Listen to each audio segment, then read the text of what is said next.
So what are the core strategies to improve cohort profitability?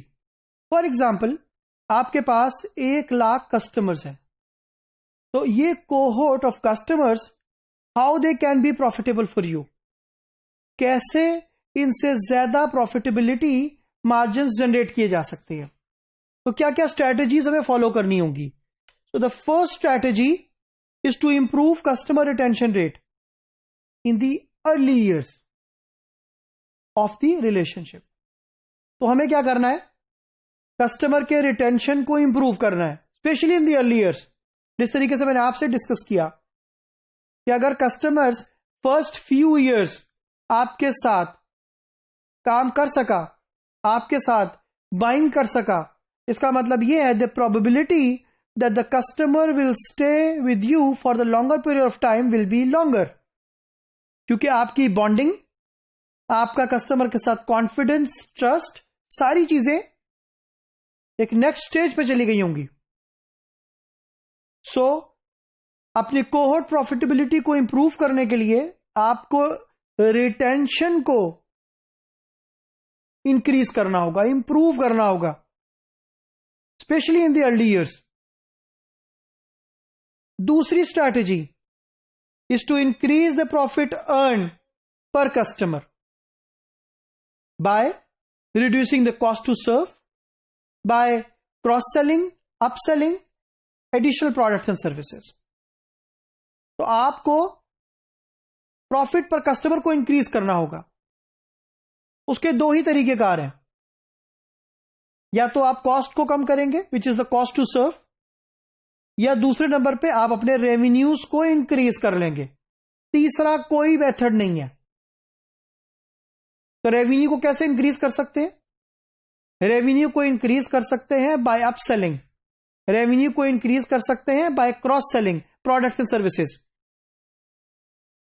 For example, एक customer जो है वो McDonald's जाता है और वो वहां जाकर एक मील बाय करता है, and that meal is a burger with fries and maybe a coke, maybe a drink. आपको वो रिप्रेजेंटेटिव क्या पूछता है? वो ये पूछता है कि सर आप इसको अपसाइज करवाना चाहेंगे, क्या आप चाहेंगे कि इसको विद चीज कर दिया जाए, क्या आप चाहेंगे? So he will try to offer you additional products, he will try to upsell. आप जो भी बाय करना चाहेंगे वो आपको अपसेल करने की कोशिश करेगा। The attempt to upsell is to increase the revenue. इसी तरीके से आपने उससे एक डील बाय कर ली है। Now he want to sell you an ice cream as well, he want to sell you some shake as well which is other than the deal. तो वो फोकस कर रहा है क्रॉस सेलिंग के ऊपर, और ultimately the objective of cross selling is also to increase revenue. जब revenue increase होगा तो अल्टीमेटली आपकी प्रॉफिटेबिलिटी भी इंक्रीज होगी। तो ये पहला तरीकेकार है कि रेवेन्यू को इंक्रीज करना। दूसरा मेथड क्या है? विद इन दिस स्ट्रैटेजी क्या आपने कॉस्ट टू सर्व को कम करना है, और उसका एक ही तरीकेकार है। जितनी देर कस्टमर आपके साथ रिटेन रहेगा उतनी ही कम मार्केटिंग कॉस्ट और कॉस्ट टू सर्व उसके ऊपर लगेगी। अल्टीमेटली वो कस्टमर आपके लिए एक प्रॉफिटेबल कस्टमर होता जाएगा। तीसरी strategy, become a better customer, become better at customer acquisition. अगर आपकी cost to acquire customer is better, you will be able to earn more. मैंने अभी आपको एग्जांपल दी एक ऑनलाइन क्लोथिंग स्टोर की। It needs 12 months at least, 4 purchases at least कि उसका ब्रेक इवन हो सके। एक ऑनलाइन ग्रोसरी स्टोर की मैंने आपको example the. It requires 18 months of purchase by a customer, तब जाके कहीं ब्रेक इवन होता है। तो जो कॉस्ट ऑफ एक्विजिशन है इज वेरी हाई, तो कैसे आप ये अचीव कर सकते हैं प्रॉफिटेबिलिटी को? The strategy is that you become better in customer acquisition and how you could be better. पहली चीज, पहला point, use more effective recruitment channels. For example, पहले मैं आपसे ये डिस्कस करता हूं कि सबसे एक्सपेंसिव रिक्रूटमेंट चैनल क्या हो सकता है कस्टमर को एक्वायर करने का. That is one on one. You deal with a customer one on one basis. तो सबसे ज्यादा एक्सपेंसिव ये मीडियम है टू एक्वायर न्यू कस्टमर. सबसे चीपेस्ट क्या हो सकता है? It could be online. आज के दिन में you can approach, you can send your message, your content to millions of people while using the right method, while selecting the appropriate method, which is the cost effective method. For example, आप Facebook को use करते हैं to market your product or to sell your idea or to sell your services, and you spend $100. You can get a sizable number of leads out of it. However, with this amount, you cannot even pay the salary of one individual. So, आपको effectively ये देखना है कि मुझे किस medium को, किस channel को यूज करना है कस्टमर की एक्विजिशन के लिए. यह भी डिपेंड करता है कि which products you are selling. देखें, if you are going to sell Rolls Royce car, of course the Facebook marketing will never work, specially for countries like Pakistan. One-on-one approach is required. If you are going to sell some mobile, maybe one-on-one approach is not needed. The social media, telemarketing, SMS campaign, email marketing, or a lot of other mediums could be used to target, to acquire these customers. तो most effective हमने tools use करने हैं, campaigns use करनी है customer को recruit करने के लिए. दूसरी इंपॉर्टेंट बात इस स्ट्रैटेजी के अंदर is better qualification of the prospect.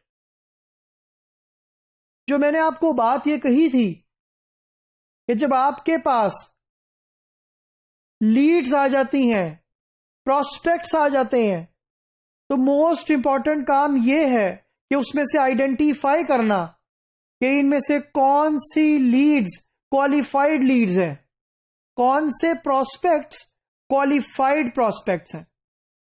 क्योंकि ये वो लोग होंगे जो कि एक्चुअली आपके कस्टमर्स बनेंगे. लेकिन अगर आप इस स्टेप के ऊपर ये मिस्टेक कर गए कि आपने प्रोस्पेक्टिंग के अंदर क्वालिफाइड लोगों को गलत आइडेंटिफाई किया, सो अल्टीमेटली उस कस्टमर का जर्नी आपके साथ नहीं ठीक होगा. वो कस्टमर कभी भी आपके लिए एक प्रॉफिटेबल कस्टमर नहीं हो सकेगा. इसीलिए आपको फोकस करना है कि मैं जो भी मीडियम यूज कर रहा हूं वो इफेक्टिव हो. आपको यह भी फोकस करना है कि मैं एग्जैक्टली जो प्रोस्पेक्ट्स की क्वालिफिकेशन है वो बेहतर तरीके से कर सकूं. तीसरी चीज, careful nurturing of prospects with high CLV potential. आपको आइडेंटिफाई करने हैं वो कस्टमर्स जिनकी CLV वैल्यू और CLV पोटेंशियल इज हाई. अभी हमने कैलकुलेट करना सीखा the potential of any customer. तो अगर आपको मालूम है कि ये वो टॉप कस्टमर्स हैं, तो you will treat them very differently. So the relation with these customers will be more, will be better. They will spend more. And then as an organization, आप और बेहतर कमा सकेंगे उनसे. इसी तरीके से recruiting new customers match to the profile of the current customers having high CLV. एक और बहुत इंपॉर्टेंट टास्क जो इस स्ट्रैटेजी के अंदर है, आपने हाई CLVs तो आइडेंटिफाई कर ली हैं from the existing portfolio. Target ये है कि हम उन लोगों को आइडेंटिफाई किया जाए, उन प्रोस्पेक्ट्स को आइडेंटिफाई किया जाए जो कि इस प्रोफाइल से मैच करते हैं, जो कि हाई CLV के प्रोफाइल के लोग हैं। फॉर एग्जाम्पल, आपके पास 50 कस्टमर्स ऐसे आ गए हैं जिनका CLV इज वेरी हाई, बहुत पोटेंशियल कस्टमर्स हैं। हाउएवर यू नीड 70 कस्टमर्स, तो आप उन 20 लोगों को ढूंढेंगे कि जिनका पोटेंशियल भी इसी CLV को मैच करता है। अगर आप ये करने में कामयाब होंगे तो आप अपने कोहोर्ट की प्रॉफिटेबिलिटी को इंप्रूव कर सकेंगे।